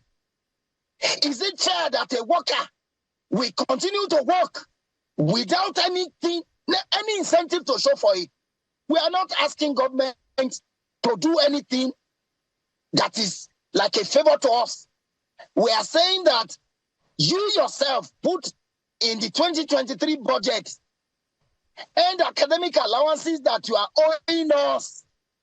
Up to today, another budget has been passed. The money has not been released. Isn't that fraudulent? Doesn't that tell you something about the kind of government that we run? We are being owed promotion arrears since 2018.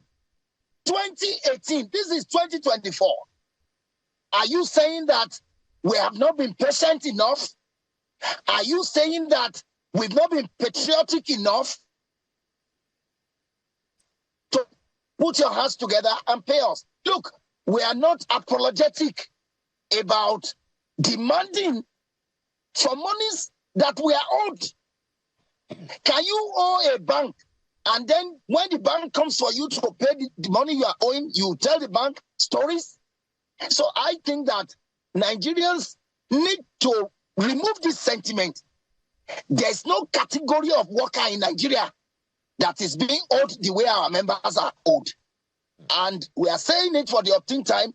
We have given a reasonable period of time for government to put its act together and pay us what they are owing us. And also do what is right to avert another crisis in the university system. Mr. Shuru, if you would, Dr. Shuru, my pardon, if you would hazard a guess as to how much what the federal government is owing members of your organization, what would be your speculative, and if you have a precise figure? It's over 100 billion. What government is owing our union is over 100 billion, and that some part of that amount had been captured in the 2023 budget. So why is government not releasing it? Okay. Now, on the one hand, what we will hear from specialists is a budget is a proposal depending on availability of funds. Is that an argument that you are sympathetic with? No. No. A budget is a law. Once it's passed, it's an appropriation bill. And not monies that you are owing people. Government is indebted to us. And why is it that it's only our money that is at the level of proposal? An appropriation bill is a law. You can go to jail if you don't faithfully implement a budget. Okay. So that argument. So exactly, one of the questions to ask then would be, Dr. Shuru, exactly who should we be addressing this issue to right now? There are, we've heard this for the umpteenth time. Who should be speaking up about this particular matter right now, Dr. Shuru? Well, the Minister of Education and the President himself. If the President understands the pivotal role of tertiary education in Nigeria, he will work assiduously to ensure that these issues are resolved in favor of our members. And it doesn't take eternity to resolve all of these issues. Only recently, government says they are constructing a road, a coastal road from Lagos to Calabar, at a humongous amount of money. And that project had commenced. Here we are being owed since 2009. We are being owed promotion arrears since 2018. And government is refusing to pay us in spite of all their actions. So we are saying that the buck stops on the president's table. President Bola Ahmed Tinubu is the one to intervene in this matter, give appropriate directives, and ensure that those directives are obeyed. All right. That is the way government. Okay, Dr. Ashu, you said that the money being owed by the federal government to your members is in the region of 100 billion naira. And notice of industrial action is from the University of Lagos branch. Is that money just for, for the members of the University of Lagos branch of ASUU or the national body of ASUU? No, it's the national body. In fact, all of these demands are national demands, where we only published those demands as part of our mobilization strategies, so that the public will get familiar with the issues that are in contention. All of those demands there are national demands. And what we are doing in UNILAG is nationally directed, just as they are doing in all other universities across the country. So it's a national demand. Okay. So now this notice is from ASUU. Are you saying that it's the, yes. Is it an instruction from the national body of ASUU, or this is just ASUU saying that if we do not get any response from government, we're going to go on strike? Just to beg your pardon, just UNILAG or all universities in the country? All the universities in the country. That leaflet is a directive from the National Executive Council of our union. But it also says University of Lagos branch. Yeah, because we are the ones who are publishing this leaflets. But the demands are our demands, which are nationally directed. Okay. Now, the University of Lagos is under the purview of the federal government. Is this action only for universities that are owned by the federal government, or it also concerns state universities as well? It concerns all public universities in Nigeria, whether federal or state. Our union doesn't discriminate between federal and state government, because we believe that universities are universal. And the things that you get from our universities, nobody will ask you whether it's from a federal or from a state university. So these demands are from all public universities that are members of our great union. Okay. The question then to ask Dr. Ashiru would be, because the question has also been asked variously. We are asking questions from the federal government, but then the state governments also have universities. So are you also directing this information, this conversation, this issue? Are you addressing the state governments as well? Are you asking them the same questions that you're asking the federal government? Of course. Of course. And the regulatory agency for universities in Nigeria is National Universities Commission. There is no commission for federal university or commission for state universities. So our demands, as it affects federal universities, also affects state universities. The question that I'm trying to get the answer to, Dr. Ashiru, is whether or not states themselves are responding to you in this particular matter. What have they said? Okay, go ahead. Some states are responding. In fact, as I speak with you, some state governments pay higher in terms of emolument to their members than even federal government. And I can give copious examples. Obafemi Olabisi Onabanjo University, their salaries is ×2. The one we earn in UNILAG. River State University of Science and Tech. Niger Delta University. There are so many universities who are today paying more than the federal government. So they are responding, and those who are not responding, we're encouraging them to do so. Even the salaries of those in LASU is higher than those of us in UNILAG. So the question then to ask is, in the event that, this time that you have given lapses and there is no significant response from the federal or other state governments, will these universities that are complying, as you say, also be compelled to go on strike? Yes, yes, because an injury to one is an injury to all. That's why we have a union. But you said And that it the doesn't matter states, whether... you said the paymasters are complying, yet you want them to go on strike. But there are other demands beyond mere payments. When we struggle for funding to revitalize universities, they get part of it irrespective of what their government is paying. So they are duty-bound to obey the union and do what is right. Okay, now, we also know that there are various other levels of authority. I'm wondering if there's been other conversation with the House Committee on Education or the Senate Committee on Education or other interested stakeholders in this matter, because what we know about the university system in Nigeria is that those are the ivory towers. That's where we are supposed to get the brain of the nation from. When we hear these kinds of comments, Dr. ASUU, it's very, very disheartening. So what are other stakeholders doing or saying about this impasse? What do you expect them to say? When their children are in university of Nigeria, what do you expect them to say? The money I just told you was part of the last budget. It was under Honorable Gbajabiamila when he was speaker.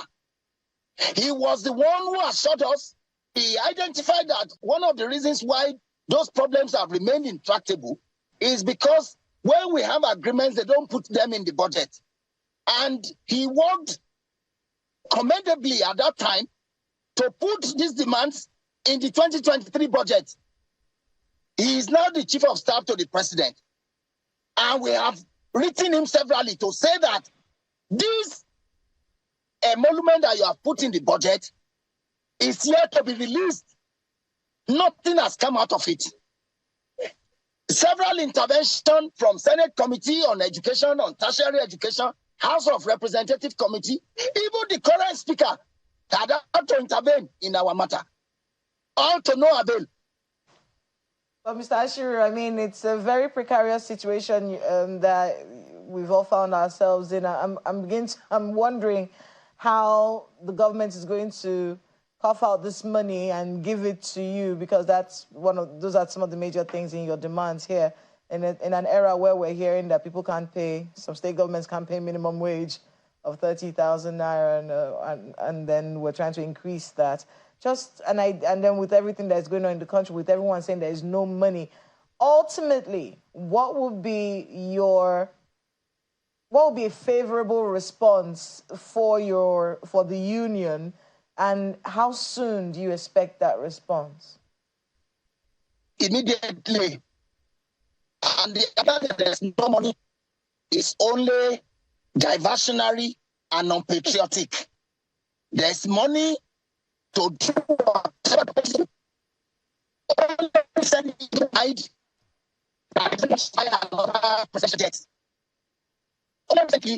We were told 90 billion was used for people to go to Hajj. Only recently, money was voted to do all kinds of things that may not directly impact on the Nigerian people. We are saying that government should understand the importance of tertiary education and see it as the bedrock for its future development.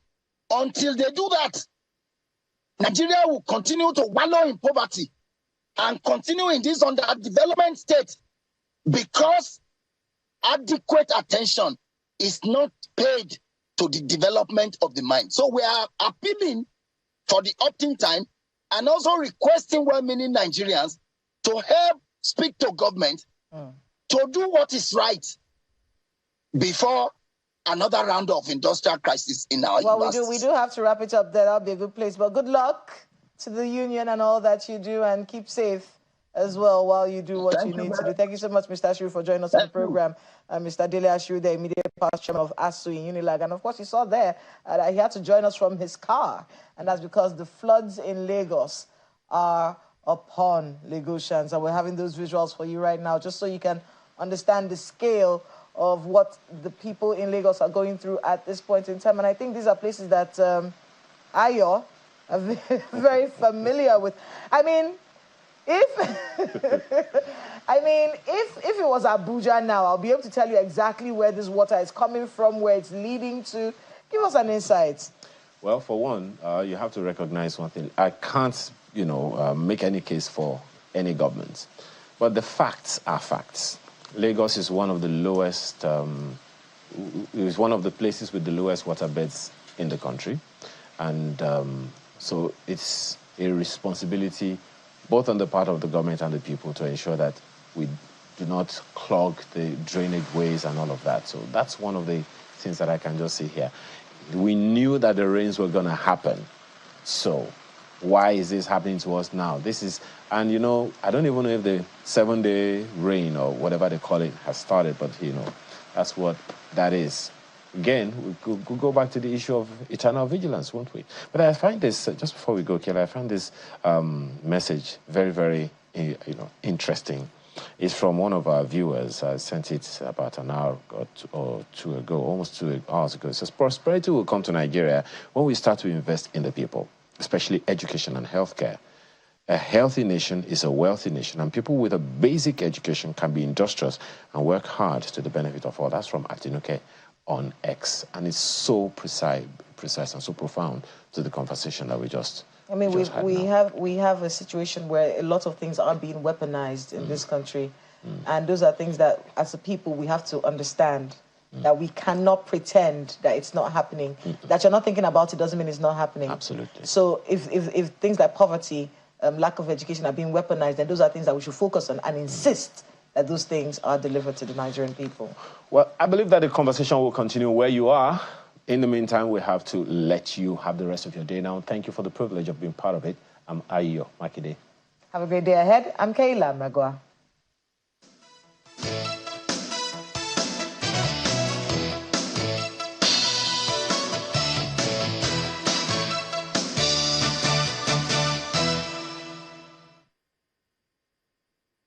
The Heritage for Life Foundation and Greenland Classics cordially invite you to the Heritage for Life Award concert and leadership discussion in honor of distinguished Nigerians. Date, Thursday, July 11, 2024 at the Buson Center, Omikon, Lagos Island, Lagos State at 5 p.m. under the distinguished chairmanship of Dr. Tunde Lemma. Host, Dr. Christopher Kola.